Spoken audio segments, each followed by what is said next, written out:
ভারতীয় উগ্রপন্থীদের হুমকির মুখে মোস্তাফিজুর রহমানকে আইপিএল নিলামে দলে ফেরালেও পরে ছেড়ে দেয় আইপিএল কর্তৃপক্ষ। যেখানে একজন ক্রিকেটারকে ভারত নিরাপত্তা দিতে ব্যর্থ, সেখানে পুরো টিমকে কীভাবে নিরাপত্তা দিবে এমন প্রশ্ন বিসিবির। তাই তো ভারত থেকে সরিয়ে বাংলাদেশের ম্যাচগুলো শ্রীলঙ্কায় সরিয়ে নিতে আইসিসির কাছে অনুরোধ করে বাংলাদেশ। তবে আইসিসির দ্বিমুখী নীতির কাছে পরাস্ত হয় বিসিবি। বাংলাদেশের নাম প্রত্যাহার করে স্কটল্যান্ডকে জায়গা করে দিয়েছে বিশ্ব ক্রিকেটের সর্বোচ্চ নিয়ন্ত্রক সংস্থা। অথচ একই সমস্যা যদি ভারতের বেলায় ঘটত, তখন ঘটনা ভিন্ন হতো। যেমনটা দেখা গিয়েছিল চ্যাম্পিয়ন ট্রফিতে। চ্যাম্পিয়ন ট্রফির সবগুলো দল পাকিস্তানে গেলেও একমাত্র ভারতের খেলাগুলোই হয়েছিল সংযুক্ত আরব আমিরাতের দুবাইতে। আইসিসির এমন একপেশে নীতিতে প্রতিবাদে মুখর হয়ে ওঠে বিভিন্ন দেশের সাবেক কিংবদন্তিরা। তবে এবার চটেছেন জাতীয় দলের সাবেক ক্রিকেটার মোহাম্মদ আশরাফুল। বাংলাদেশের এমন পরিস্থিতির জন্য আইসিসি নয়, ভারতকে কাঠগড়ায় দাঁড় করিয়েছেন মোহাম্মদ আশরাফুল।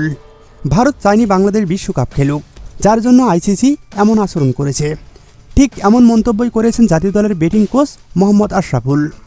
ভারতের দাদাগিরির বিরুদ্ধে বাংলাদেশ যেভাবে প্রতিবাদ করেছে, একইভাবে অন্য দেশগুলোরও উচিত এভাবে এগিয়ে আসা।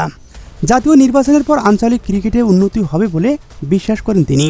সেই সাথে 2027 সালের ওয়ানডে বিশ্বকাপে সাকিবের খেলার সম্ভাবনা আছে বলে মনে করেন তিনি। সবকিছু মিলিয়ে বাংলাদেশ ক্রিকেট দল এই সময় ব্যস্ত থাকার কথা ছিল বিশ্বকাপের প্রস্তুতি নিয়ে। জাতীয় দলের ব্যাটিং কোচ মোহাম্মদ আশরাফুলও প্রথমবারের মতো কোচের দায়িত্বে থাকতেন বিশ্বকাপের মঞ্চে।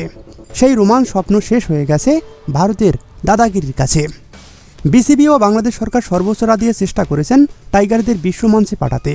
তবে আইসিসির ওপর ভারতের অনৈতিক খবরদারির কারণে বাংলাদেশ খেলতে পারছে না বিশ্বকাপের মতো বড় মঞ্চে। ভারত পাকিস্তান রাজনীতিকে টেনে এনেছে ক্রিকেট মাঠে। অন্যায়ভাবে বাংলাদেশকে বিশ্বকাপে খেলতে না দেওয়া বিশ্বকে দেখিয়ে দিয়েছে কীভাবে ক্রিকেটে অন্যায্য হস্তক্ষেপ করছে ভারত। এছাড়াও মোহাম্মদ আশরাফুল আরও বলেন, 2008 সাল থেকে আইপিএল হচ্ছে।